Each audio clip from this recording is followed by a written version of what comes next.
Dans les années 1890, afin de faire cesser les heurts de plus en plus violents entre les colons et les Indiens, Washington créa un territoire au nord du Texas et au sud-ouest du Missouri, à l'emplacement de l'actuel Oklahoma.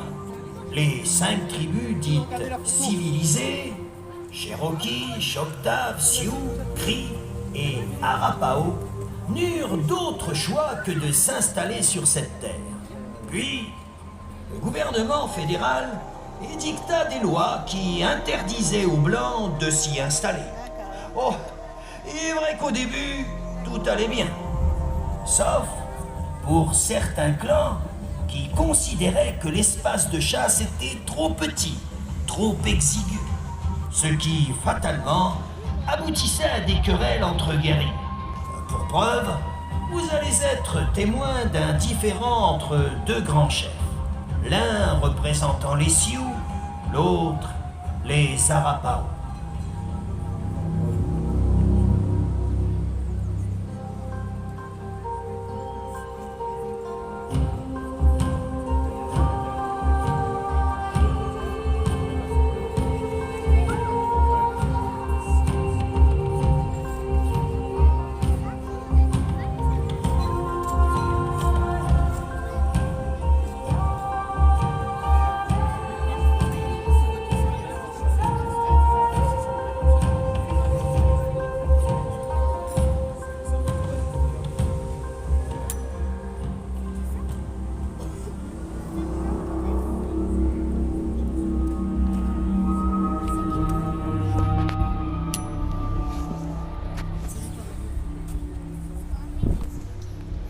On dit dans les grandes plaines que Little Knife est un homme brave, un homme d'honneur. Depuis notre arrivée sur ces terres, tu ne cesses d'attaquer le cheval de fer. Tu t'en prends aux femmes et aux enfants. Où est la fierté du grand guerrier que j'ai connu? Tu as donné ta parole en signant le traité de paix avec les longs couteaux. J'entends bien tes mots, mon frère. Mais contrairement à toi, je suis un sang pur, un peau rouge initié par Wakantanka. Je respecte uniquement la parole du grand esprit. Toi, tu es devenu prévisible. Tu as la sagesse d'une vieille squaw. Tes paroles sont fortes. Pourtant, je me dois de te prévenir. Si tu continues à chasser sur la terre des Blancs, à leur tour, ils n'hésiteront pas à s'en prendre à nos familles. Veux-tu revivre le massacre de Wounded Knee?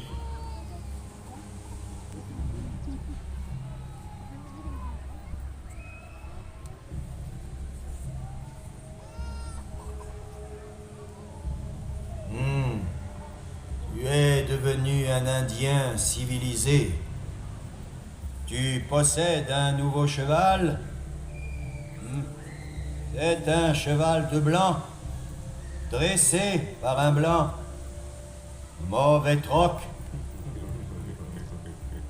Tu agis avec beaucoup de colère, et mon cœur saigne pour toi. Je vais te prouver que je suis encore un grand chef de guerre. Wash-T.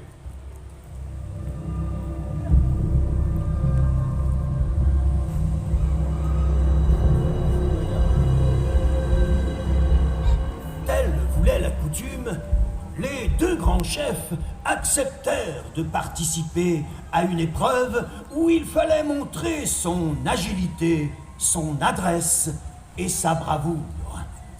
Ah oui, j'oubliais. Le perdant s'engageait à offrir son cheval au vainqueur, ce qui était une grande humiliation pour un peau rouge.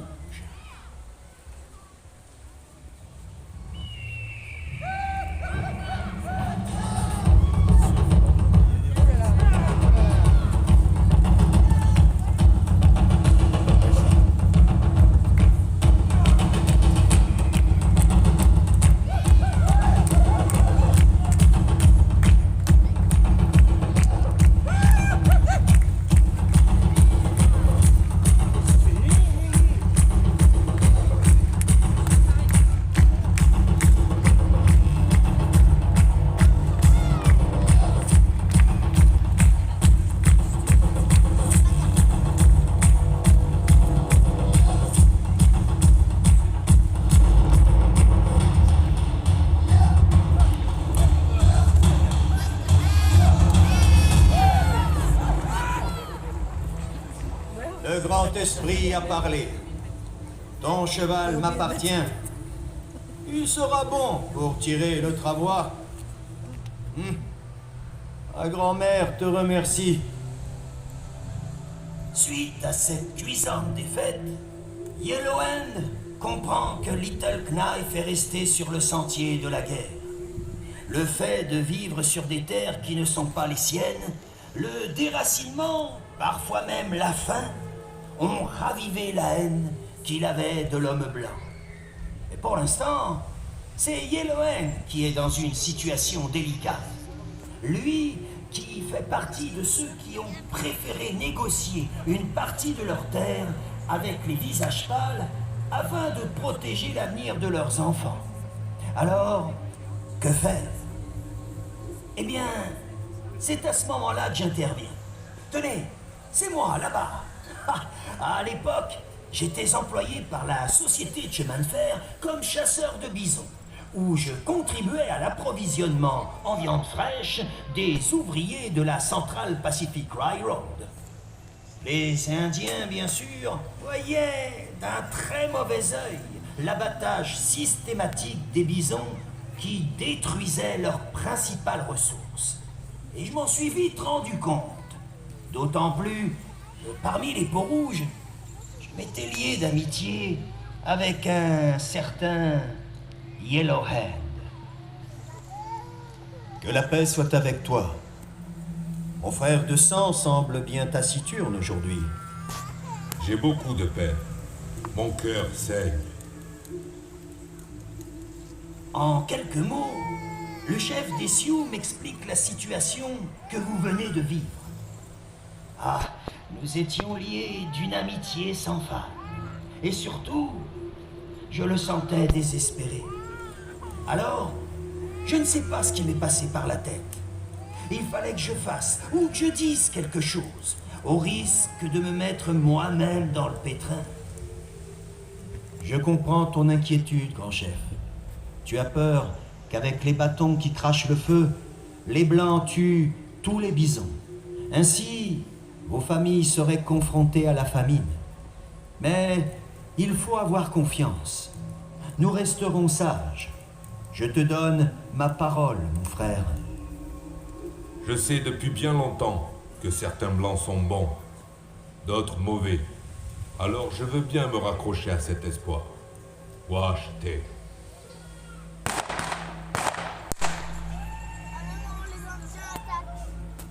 Mieux vaut ne pas rester ici, grand chef.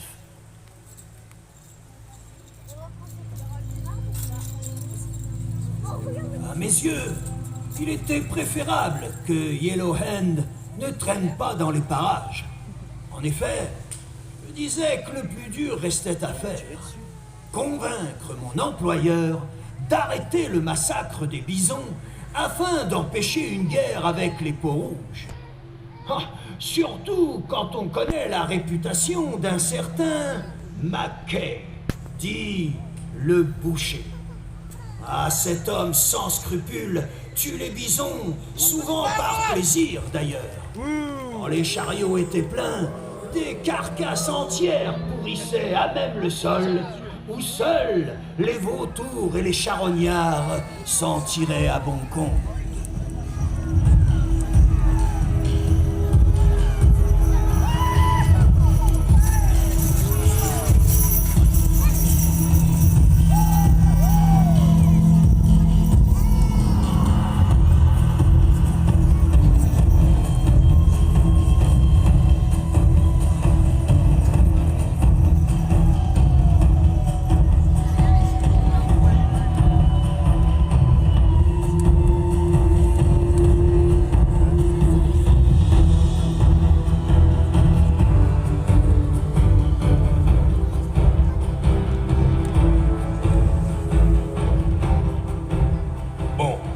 Écoutez-moi.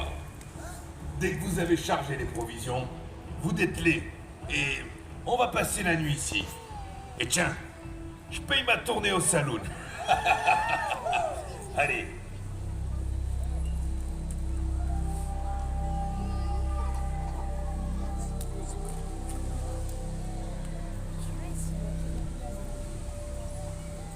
bonjour, Randall. Ah, et dire qu'on nous a fait miroiter qu'on allait découvrir la terre promise. Qu'il fallait juste se baisser pour trouver de l'or. C'est ça, ouais. Ah, vous savez quoi? La seule chose qu'on peut trouver ici, c'est une flèche plantée dans son derrière en cadeau de bienvenue. Ah, satané peau rouge. Bon, et de votre côté, Randall, combien de bisons abattus aujourd'hui? Ah, je sais pas ce qu'ils ont, ces foutus bestiaux, vous savez. J'en ai même pas croisé un aujourd'hui. Quoi? Qu'est-ce que vous dites? Vous vous foutez de moi? Ah, écoutez, j'ai rencontré les Indiens. Ils veulent que nous cessions l'abattage systématique des bisons. Et je crois que ce serait mieux pour tout le monde. De toute façon, on n'a rien à faire ici. Et mieux vaut quitter la région. Elle est bien bonne, celle-là. Quittez la région. Et moi, je vous donne l'ordre de faire le travail pour lequel vous êtes payés. Et eux, là, on leur demande s'ils ont envie de partir? Oui, vous, là, vous avez envie de partir? Ouais! Alors, moi, je vais vous dire ce qu'ils attendent. C'est qu'on casse du pot rouge.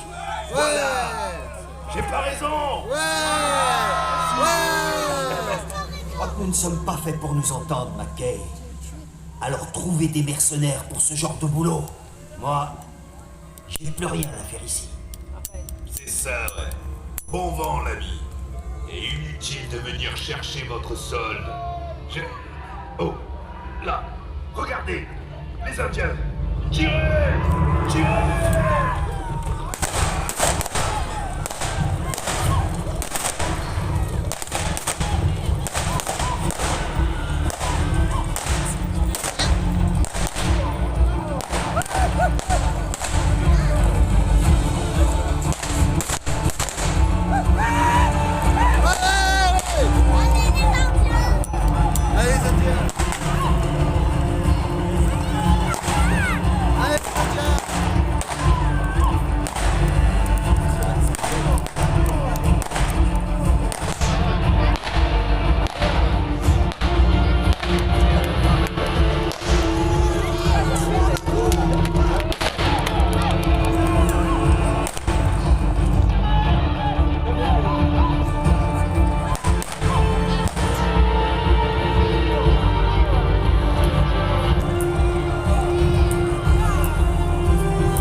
Mes frères, je me suis égaré en choisissant le chemin de la haine.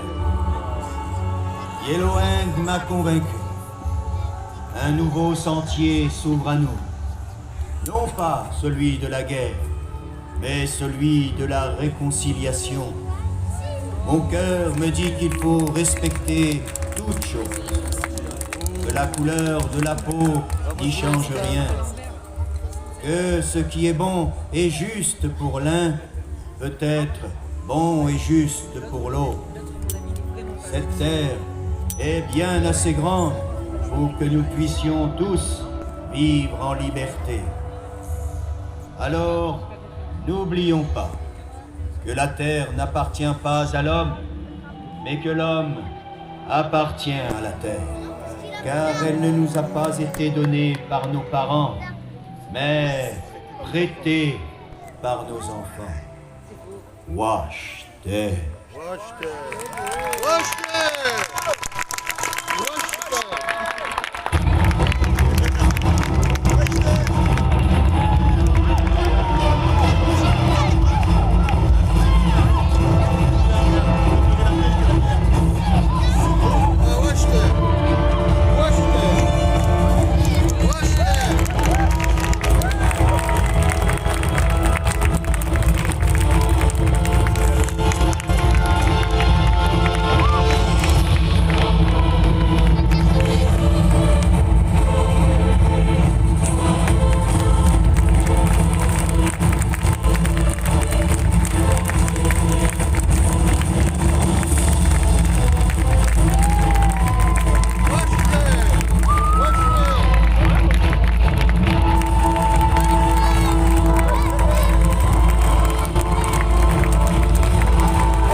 amis! Bon, pour tout vous dire quand même, il faut que vous sachiez une chose, quand on présente l'attaque des Indiens au Quai Coral, nous avons tous pour habitude, parmi les artistes, de voir quelque chose d'assez exceptionnel dont ça va se passer avec vous maintenant. Car oui, nous avons pris l'habitude de voir le public se lever et de rendre hommage aux artistes.